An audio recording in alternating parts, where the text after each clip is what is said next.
Une vidéo réaction au livre Repense la pauvreté de Abhijit Banerjee et Esther Duflo, qui est d'ailleurs très intéressant, je vous conseille de lire. Ça parle de comment les castes pauvres de différentes sociétés, et notamment en Inde pour ce livre, s'adaptent face à leur quotidien et surtout la vie économique de leur pays.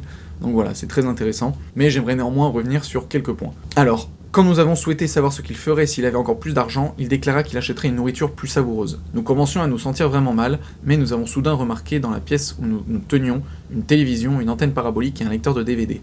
Nous lui avons alors demandé pourquoi il avait choisi d'acheter tous ces objets alors qu'il pensait que sa famille n'avait pas assez à manger. Il nous répondit en riant « Oh, mais la télévision, c'est plus important que la nourriture. » Donc voilà, pour expliquer le contexte, c'était les journalistes qui interviewaient donc une famille pauvre, dont la personne là disait qu'elle avait pas assez d'argent pour nourrir correctement sa famille. Un peu plus loin, on nous dit « Ils avaient du mal à trouver du travail et à envoyer leurs enfants à l'école au-delà du primaire, mais ils avaient tous une télévision, une antenne parabolique, un lecteur de DVD et un téléphone portable. Plus généralement, nous constatons souvent que, pour les pauvres, les choses qui rendent la vie moins ennuyeuse sont une priorité. Ce peut être la télévision ou quelque chose de bon à manger, ou juste une tasse de thé sucré. » Et voilà, dans le livre, c'est dit de manière à faire comme s'ils ne comprenaient pas les pauvres, comme s'il y avait quelque chose d'illogique chez eux à vouloir acheter ce genre de choses, plutôt que, on va dire, des choses primaires comme la santé, l'alimentation, etc. Mais ça, c'est complètement con. Même par rapport à l'école et tout ça. En fait, pour moi, c'est totalement logique qu'ils achètent des choses matérielles, comme par exemple une télé, un lecteur DVD, ou des choses de la vie de tous les jours, du sucre pour donner du goût au thé, j'en sais rien. Ça se voit même dans les pays développés et riches, comme en Occident. Vous verrez bien, entre une famille riche et une famille de classe moyenne, qui pourtant vit bien, vous allez voir que dans les deux familles, il y aura une télévision, dans les deux familles, il y aura Internet, dans les deux familles, il y aura des iPhones ou des smartphones dernier cri, mais dans une famille, il y aura un frigo avec des aliments bio de pure qualité, qui sont bons pour la santé, et dans l'autre famille, donc la famille modeste, voire même un peu pauvre, il y aura des aliments de mauvaise qualité, des produits industriels, etc. Les gens, et en fait je trouve ça totalement normal, préfèrent vivre heureux un certain nombre d'années, de toute façon on connaît pas l'âge de notre mort, plutôt que de se restreindre au quotidien pour se dire oui c'est bon pour le long terme. Ça de toute façon c'est quelque chose qui est inné je pense à tout le monde. Les riches ou ceux qui ont de l'argent pour se payer que des bonnes choses, bien sûr que ça va être facile parce qu'ils n'ont pas de questions à se poser, ils peuvent tout avoir, donc avoir toutes les choses bonnes.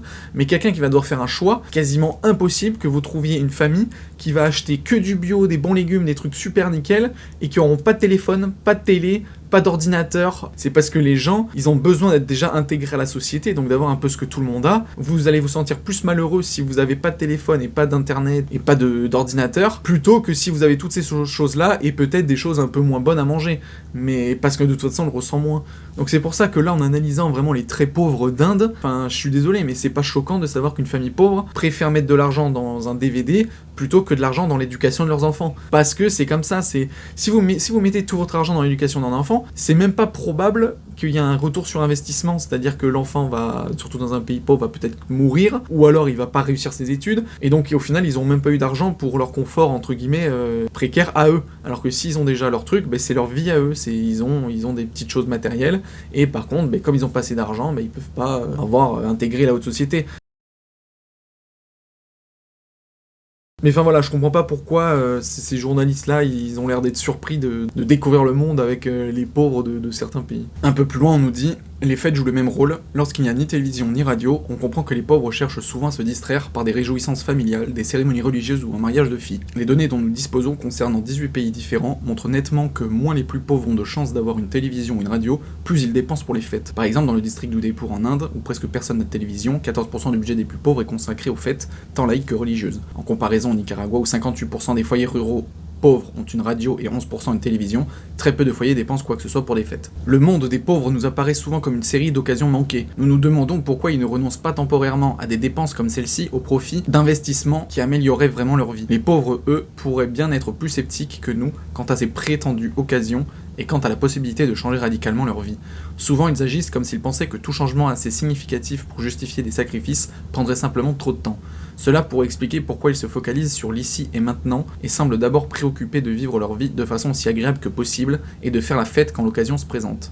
Donc voilà, là c'est exactement la même chose donc sur d'autres sujets. Ils sont en train de se demander pourquoi les pauvres préfèrent pas vivre dans la merde toute leur vie pour un espoir futur qui pourrait au final, rétrospectivement, effectivement, améliorer leur vie, plutôt que de profiter de l'instant présent et de la vie du moment, et de, entre guillemets, de jamais s'améliorer dans le futur. Mais je suis désolé, mais c'est exactement la même chose dans toutes les sociétés, et même chez les riches, encore une fois. Ceux qui ont de l'argent, bah, ils profitent. C'est juste que comme ils ont tous les moyens, ils peuvent faire des choses qui améliorent leur vie, parce que de toute façon, elle est déjà bonne, mais ils améliorent la vie, ils achètent des technologies, ils font la fête. C'est juste que, bah oui, le pauvre, il peut pas tout faire, donc il est obligé de choisir. Et en fait, il donne la réponse dans ce texte, c'est juste que, bah oui, le pauvre, il va se dire, qu'est-ce que je fais? Est-ce que je profite de l'instant présent avec ce que je peux, de toute façon sans savoir quand est-ce que je vais mourir? Ou alors est-ce que je risque de vivre dans la misère en attendant un hypothétique futur radieux? Enfin, le pari, il est beaucoup trop risqué. Donc enfin voilà, c'est vraiment la partie de leur livre que j'ai trouvé vraiment un peu bizarre, et comme si en fait ils observaient une autre espèce en fait, on ne comprenait pas pourquoi ils faisaient ces choix irrationnels, alors que je suis désolé,